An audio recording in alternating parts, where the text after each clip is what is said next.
ദൈവനാമത്തിന് മഹത്വം ഉണ്ടാകട്ടെ. യിരെമ്യാ പ്രവാചകന്റെ പുസ്തകം 4-ാം അധ്യായം 5 മുതൽ 13 വരെയുള്ള വാക്യങ്ങളാണ് നമ്മൾ നോക്കുന്നത്. 5 മുതൽ 8 വരെയുള്ള വാക്യങ്ങൾ വായിക്കുമ്പോൾ, യഹൂദയിൽ അറിയിച്ച് യെരൂശലേമിൽ പ്രസിദ്ധമാക്കി ദേശത്ത് കാഹളം ഊതുവാൻ പറവീൻ, കൂടി വരുവീൻ, നമുക്ക് ഉറപ്പുള്ള പട്ടണങ്ങളിലേക്ക് പോകാം എന്ന് ഉറക്ക വിളിച്ച് പറവീൻ. സിയോന് കൊടി ഉയർത്തുവീൻ, നിൽക്കാതെ ഓടിപ്പോകുവീൻ. ഞാൻ വടക്ക് നിന്ന് അനർത്ഥവും വലിയ നാശവും വരുത്തും. സിംഹം പള്ളക്കാട്ടിൽ നിന്ന് ഇളകിയിരിക്കുന്നു. ജാതികളുടെ സംഹാരകൻ ഇതാ നിന്റെ ദേശത്തെ ശൂന്യമാക്കുവാൻ തൻ്റെ സ്ഥലം വിട്ട് പുറപ്പെട്ടിരിക്കുന്നു. അവൻ നിന്റെ പട്ടണങ്ങളെ നിവാസികളില്ലാതെ വണ്ണം നശിപ്പിക്കും. ഇത് നിമിത്തം രട്ടുടുപ്പീൻ, വിലപിച്ച് മുറയിടുവീൻ. യഹോവയുടെ ഉഗ്രകോപം നമ്മെ വിട്ടുമാറിയിട്ടില്ലല്ലോ. അപ്പോൾ ഈ വാക്യം മുതൽ യഹൂദയ്ക്ക് വരുന്ന ന്യായവിധിയെക്കുറിച്ചാണ് ഇവിടെ പറയുന്നത്. ഭാവിയിൽ വടക്ക് നിന്ന് യഹൂദയ്ക്ക് നേരെ അനർത്ഥം വരുമെന്ന് യിരെമ്യാവ് പ്രവചിക്കുകയാണ്. ദൈവം അവർ നേരിടാൻ പോകുന്ന അനർത്ഥത്തെക്കുറിച്ച് പ്രവാചകനെ കാണിച്ചു കൊടുത്തു. കാഹളം ഇവിടെ ഊതുന്നത് ശത്രു വരുന്നതിൻ്റെ മുന്നറിയിപ്പായിട്ടാണ്. യഹൂദയിൽ കാഹളം ഊതി ജീവരക്ഷയ്ക്കായിട്ട് ഓടിക്കൊള്ളാൻ ജനത്തോട് ആഹ്വാനം ചെയ്യുകയാണ്. അവരങ്ങനെ ഒക്കെ ചെയ്യും, എന്നാൽ അതൊന്നും അവരെ സഹായിക്കത്തില്ല.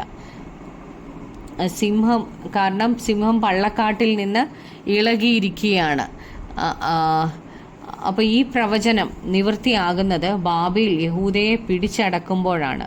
അതുകൊണ്ട് അവരെ രട്ടുടുത്ത് വിലപിച്ച് മുറയിടാനാണ് ദൈവം പറയുന്നത്. എന്നാൽ ദൈവത്തിൻ്റെ ജനം മാനസാന്തരത്തിന് താമസിച്ചു പോവുകയാണ്.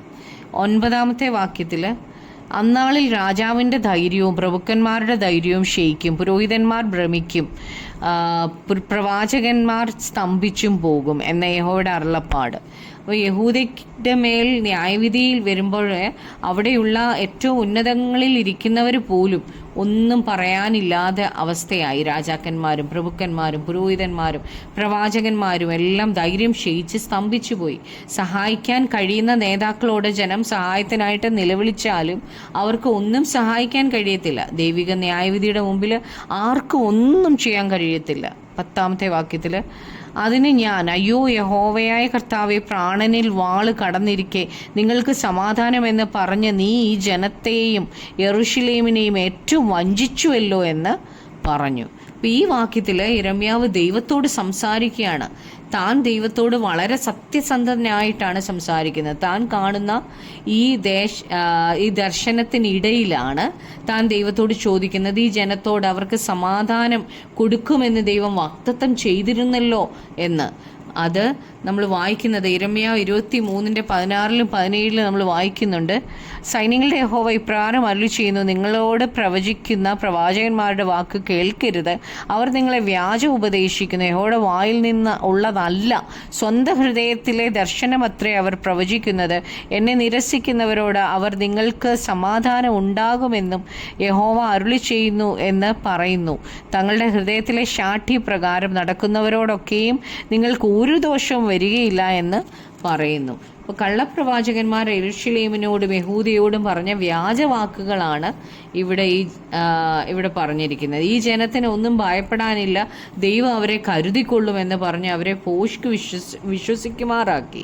ഈ സമാധാനത്തിൻ്റെ വാക്കുകൾ ദൈവമല്ല അവരോട് പറഞ്ഞത്, അത് കള്ളപ്രവാചകന്മാരുടെ വാക്കുകളായിരുന്നു. 11-12 വാക്യങ്ങൾ വായിക്കുമ്പോൾ, ഈ കാലത്ത് ഈ ജനത്തോട് യെരൂശലേമിനോടും പറയാനുള്ളത് എന്തെന്നാൽ, മരുഭൂമിയിലെ മൊട്ടക്കുന്നുകളിൽ നിന്ന് ഉഷ്ണക്കാറ്റ് പേറ്റുവാനല്ല, കൊഴിപ്പാൻ അല്ല, എൻ്റെ ജനത്തിൻ്റെ പുത്രിക്ക് നേരെ ഊതും. ഇതിലും കൊടുതായ ഒരു കാറ്റ് എൻ്റെ കൽപ്പനയാൽ വരും. ഞാൻ ഇപ്പോൾ തന്നെ അവരോട് ന്യായവാദം കഴിക്കും.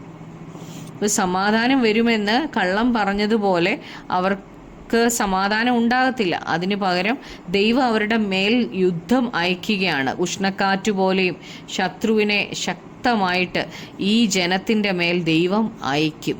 13-ാം വാക്യത്തിൽ, ഇതാ അവൻ മേഘങ്ങളെ പോലെ കയറി വരുന്നു, അവൻ്റെ രഥങ്ങൾ ചുഴലിക്കാറ്റുപോലെ ആകുന്നു, അവൻ്റെ കുതിരകൾ കഴുക്കളെക്കാളും വേഗതയുള്ളവ, അയ്യോ കഷ്ടം, നാം നശിച്ചുവല്ലോ. ന്യായവിധി വേഗത്തിൽ യെരൂശലേമിൻ്റെ മേലും യഹൂദയുടെ മേലും ദൈവം അയക്കും. മേഘങ്ങളെപ്പോലെയും ചുഴലിക്കാറ്റുപോലെയും കുതിരകളെപ്പോലെയും വേഗത്തിൽ ന്യായവിധി അവരുടെ മേലെ വരും. അവർക്ക് വിശ്വസിക്കാൻ പോലും കഴിയാതെ വണ്ണം ദൈവിക ന്യായവിധി വേഗത്തിൽ സംഭവിക്കും. അവർ നശിച്ചു പോകും.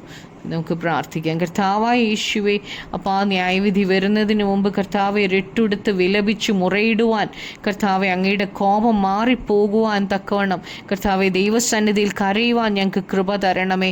അപ്പം മാനസാന്തരപ്പെട്ട് തിരിയുവാൻ കർത്താവെ ഞങ്ങളുടെ പാപങ്ങളെ ഓർത്ത് പരിശുദ്ധാത്മാവ് ഞങ്ങളെ അറിയിച്ചു തന്ന് കർത്താവെ അപ്പം പിന്മാറുവാൻ, പാപത്തിൽ നിന്ന് പിന്മാറുവാൻ കൃപ തരണമേ കർത്താവെ. അപ്പം ഞങ്ങളുടെ പ്രാർത്ഥന കേട്ടതിനായി നന്ദി. യേശു ക്രിസ്തുവിൻ്റെ നാമത്തിൽ തന്നെ.